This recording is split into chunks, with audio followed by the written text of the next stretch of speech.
$40. That's what I used to spend every single spring on one bottle of moss killer that promised me the green lawn of my dreams. I'd wait for a calm Saturday morning, sun barely up, coffee still hot on the step. I'd mix that dark liquid, spray the whole back lawn, and stand there feeling like I'd finally cracked it. 2 weeks later, the moss turned black. I raked it out by the barrow load. I felt like a genius. Then it came back every single time. Thicker than before. That bottle was never the cure. It was the trap. The garden aisle sells you the same fix every year for one reason. The same fix never actually fixes anything. If it worked, you'd only buy it once. And I fell for it for the better part of 10 years. Moss in spring, weeds by June, bald yellow patches, baking in August. Then I'd stand there in March and start the whole miserable loop all over again. Here's the part that really stings. I was doing everything the label told me to do. I sprayed the moss, I yanked the weeds by hand, I threw seed on the bare spots, and nothing changed. The lawn always slid straight back to the same sorry state by the end of summer. I remember the exact moment it clicked. It was a wet autumn afternoon, and I was down on my knees in the shady corner by the fence, the same corner that grew moss every single year. I peeled back a thick green mat of it, and the soil underneath was gray, hard, and soaking wet. That's when I understood. I hadn't been fighting moss at all. I'd been fighting the wrong enemy the entire time. So let me ask you something before we go any further. Have you ever wondered why the moss always comes back in the exact same spot, no matter how much you spray? Hold that thought. Because in this video, I'm going to walk you through the 3 steps that finally turned my patchy, mossy mess into a lawn my neighbors actually ask about. We'll tackle the moss and the soggy ground that feeds it. Then we'll sort the weeds and the bald patches, which are far more connected than you think. And then there's the 3rd step. The one nobody in that garden aisle will ever tell you about because it costs nothing and it makes their bottles pointless. It's the whole reason I made this video, and it's the single thing that keeps all of it from ever coming back. I'll get to it, I promise. But you need the first 2 steps to understand why it works. Let me start with part 1, the moss, because that's the problem that broke me first, and it's the one most people get completely backwards. Here's a question. When you see moss spreading across your lawn, what do you reach for? You reach for something to kill the moss. Of course you do. It feels logical. The moss is the problem, so you remove the moss. I did it for years.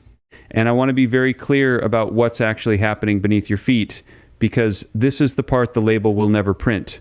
Moss is not attacking your grass. Moss is not the disease. Moss is the symptom. Moss only moves in when the ground has already become a place where grass can no longer win the fight. That green carpet is your soil waving a red flag at you. Grass wants soil that sits somewhere between 6 and 7 on the pH scale. That's its comfort zone, where it can pull food out of the ground and grow thick. Moss doesn't care about any of that. Moss is perfectly happy down below 5.5 in ground that's turned acidic, in soil that's packed hard as a path, in shade, and in wet spots that never properly drain. So when I peeled back that mat by my fence and found gray, hard, waterlogged soil, I was looking at 4 separate invitations I'd sent the moss myself. Low pH, compaction, shade, bad drainage. Here's the truth that saved my lawn. You do not have a moss problem. You have a soil problem. The moss is just the messenger. And killing the messenger changes absolutely nothing, which is exactly why it grew back on me year after year after year. So let me give you the fix simplest first. Start with a soil test. A little pH kit costs about $10 and it takes 10 minutes. I put this off for years because I thought it was for scientists, not for a bloke with a lawn. That was a mistake that cost me hundreds of dollars in bottles. When I finally tested that shady corner, it came back at 5.2. Grass never stood a chance in ground that sour. If your soil comes back acidic, like mine did, the classic fix is garden lime. Lime slowly raises the pH, sweetening the soil back into the range where grass thrives and moss struggles. Autumn is the traditional time to spread it because it works slowly over the wet winter months and it's ready by spring. This is not a modern product. Growers have been liming sour ground for hundreds of years. long before anyone bottled a moss spray. Next comes the compaction. That hard gray soil I found had no air in it, and grass roots need air. This is where aeration comes in. On a small lawn, you can push a garden fork straight down every few inches and rock it back to open the ground up. On a bigger lawn, a hollow tine aerator that pulls out little plugs of soil is the professional move, and it lets water and air reach the roots for the first time in years. Then deal with the shade and the wet. If a tree branch is throwing shadow over that patch all day, thin it out and let some light in. Grass needs sun to outcompete moss, and moss loves the gloom. Now, if you want the moss gone this weekend while the soil slowly recovers, iron sulfate is the honest tool. It blackens the moss in a few days so you can rake it out, and it costs a fraction of those fancy branded bottles, but understand what you're doing. That's cosmetic. It's cleaning up the symptom while the real work of fixing the soil happens underneath. Because here's what I stand to lose if I skip the soil and just spray. $40 a year, every year, forever, on a lawn that gets soggier and mossier each season. That's the trap I lived in. But here's the thing I learned the hard way. You can get your soil sweet and firm and draining beautifully, and you can still end up with a lawn full of weeds and bare yellow patches. Because fixing the ground is only half the battle. What you do next decides whether grass fills that space or something far worse does. And if you want to go even deeper into the principles behind all of this, the soil, the timing, the old methods that actually last, I've put a link in the description to a resource that changed how I think about every inch of my yard. It's called the Amish Soil Guide, and it's part of a complete series that includes the Amish Lawn Guide and the Complete Amish Yard Field Edition. These are the books that put the old knowledge back in your hands. The kind of knowledge that was passed down for generations before the garden aisle convinced us to forget it. If you want the full picture in one place, check the link in the description. It's the best $97 I ever spent on this lawn. But let's get back to the weeds and the bald patches, because this is where most people lose the second half of the battle. That brings me to part 2, the weeds and the bald patches. And I'm telling you now, these two are the same problem wearing two different masks. Here's the blunt version. I wish someone had told me 15 years ago. Most people think weeds invade a healthy lawn. What's actually happening is the opposite. Weeds only move in where your grass has already given up. Every bald patch is a weed nursery you built yourself. Think about what I used to do. I'd see a bare yellow patch, and I'd feel like I had time. I'd tell myself I'd reseed it later. Meanwhile, that open soil sat there in full sun. And here's the mechanism nobody explains. Weed seeds need light and open ground to germinate. Bare soil is an open door. Dandelions, clover, crabgrass, they're not stronger than your grass. They're just faster to claim empty space. So while I was busy spraying weeds with one hand, I was leaving bare patches open with the other, practically inviting the next generation of weeds to move straight in. I was feeding the very problem I was fighting. The reframe that changed everything for me. Stop trying to kill your way to a good lawn. Start trying to crowd your way to one. Thick grass is the only weed killer that never runs out, and the way you crowd out weeds is by filling every bare inch with grass. This is where timing becomes everything, and this is the mistake that cost me 2 full seasons of wasted seed. So let me give you this in 3 clear methods. Method 1 is getting the timing right, and this alone will double your results. I used to throw seed down in spring because spring feels like the season for growing. Wrong. In spring, your grass seed is trying to sprout at the exact same moment crabgrass and every other weed is exploding into life, and the weeds win that race every time. The soil is also still cold. Cool season grass seed wants soil temperature between 50 and 65 degrees, with air temperatures around 60 to 75 to germinate strong.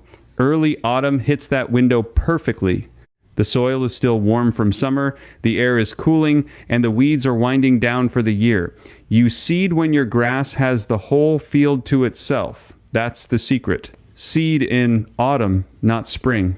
Method 2 is seed to soil contact, and this is the step everyone rushes.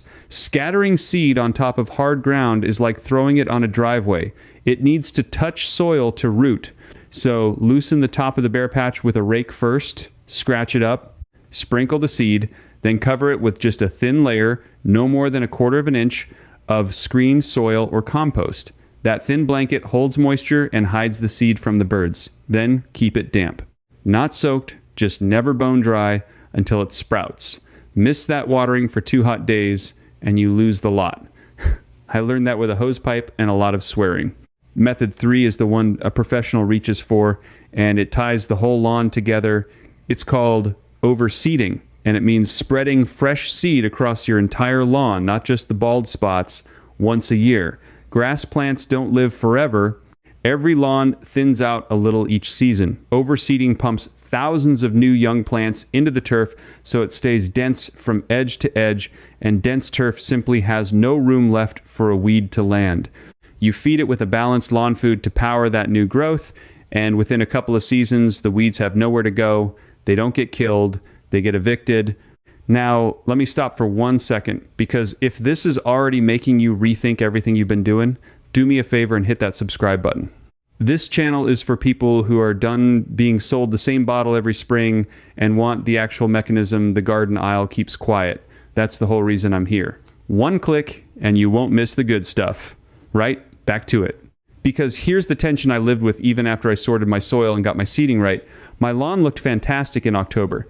Thick, green, weed-free, and then by the next August, the moss was creeping back into that fence corner and the odd weed was popping through again. I'd fixed the causes, but I hadn't done the one thing that keeps them fixed. And that one thing costs nothing. So here we are, part 3, prevention. This is the step I promised you at the start, the one that makes the whole video worth it. And I held it back on purpose because it only makes sense now that you understand the moss and the weeds. Here it is. The single most powerful thing you can do to keep moss, weeds, and bald patches from ever coming back is to raise your mower blade and cut your grass tall.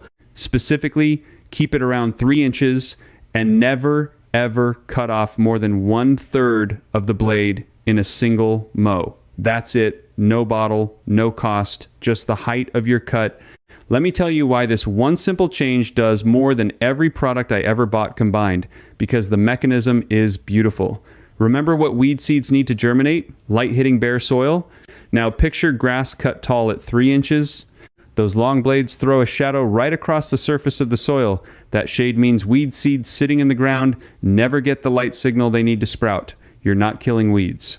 You're switching them off before they're born. The old groundskeepers had a saying for this: the shadow of the grass is the best weed killer there is. Tall grass does something else too. What happens above the ground is mirrored below it. A blade cut tall grows a deep root, and a deep root reaches water and food that shallow cut grass can't, so it stays green and strong right through the dry weeks that used to leave me with bald yellow patches. And that dense, tall, deep-rooted turf shades and dries the surface just enough to make life miserable for moss, which needs damp and light at the soil line to spread. Meanwhile, what does everyone do instead? They scalp the lawn short because they think it means mowing less often. What's actually happening is they're stripping away the shade, shocking the roots shallow, and opening the soil to light and moisture, which is a perfect welcome mat for weeds and moss both. Cutting short doesn't give you a tidy lawn. It gives you next year's problem. The tool is the one you already own. Just walk over to your mower and raise the deck a notch or two. That's the entire investment. And the 1/3 rule matters because if you let it grow long and then hack it right down, you starve the plant and brown it out. So take a little off the top often and let it stand tall. This is knowledge that was buried, not lost. Every great old lawn, the kind you see on an estate that's looked perfect for a century, was kept by people who cut high and cut often, long before a single moss spray existed. The industry didn't invent a better way. It sold us a worse one and a bottle to go with it. Somebody kept the old way alive, and now you've got it. By my own reckoning, this one habit saves me that $40 a year on moss killer, plus the cost of the weed sprays and the sacks of seed I no longer need for patches that no longer appear. Call it well over $100 a year for the price of raising a mower blade. So which piece matters most for you? If your lawn is mossy and sits in shade on heavy wet ground, start with the soil, the pH test, and the lime and the aeration, because nothing else works until the ground is right. If your lawn is thin and full of weeds but drains fine, go straight to autumn overseeding and feeding to thicken it up. And no matter which of those is you, raise that mower blade this weekend because tall grass protects every bit of work you do. Now, here's the new problem you're going to run into, and I'd rather you hear it from me first. Once you start cutting high, mowing often, and growing a thick, healthy lawn, you're going to build up something called thatch. That's a spongy brown layer of old stems and roots that collects between the green grass and the soil. A little is healthy. Too much, and it starts blocking water and air all over again, and it can undo everything you just fixed. If you're already feeling that spongy, bouncy layer underfoot, I want you to type one word in the comments for me. Just type thatch. That tells me you're ready for the next step, and it tells me how many of you to make the next video for. Because here's what I really want you to take away. That lawn was never beaten. The knowledge to fix it wasn't complicated or expensive. It was just quietly taken from you and replaced with a bottle. You've got it back now. In the next video, I'm going to show you exactly how to strip out that thatch the traditional way without renting a machine or tearing your lawn to shreds. So subscribe before you close this, because if you fix your lawn the way I just showed you, that's the exact problem you'll hit next, and I don't want you to miss the answer. Raise that blade, and I'll see you in the next one. I'm so glad you stayed to the end. Inside the Amish Garden Circle, I walk you through the full soil first lawn method, step by step, picking up right where we just stopped. In there, you can ask me your own question, and a real person, me, answers you myself. You won't be doing it alone. Just point your phone's camera at the code on screen. You can cancel anytime. Now that your lawn is looking greener, there's one simple thing it needs every June to keep it thriving through the warmer months. I'll show you exactly what to do right here next.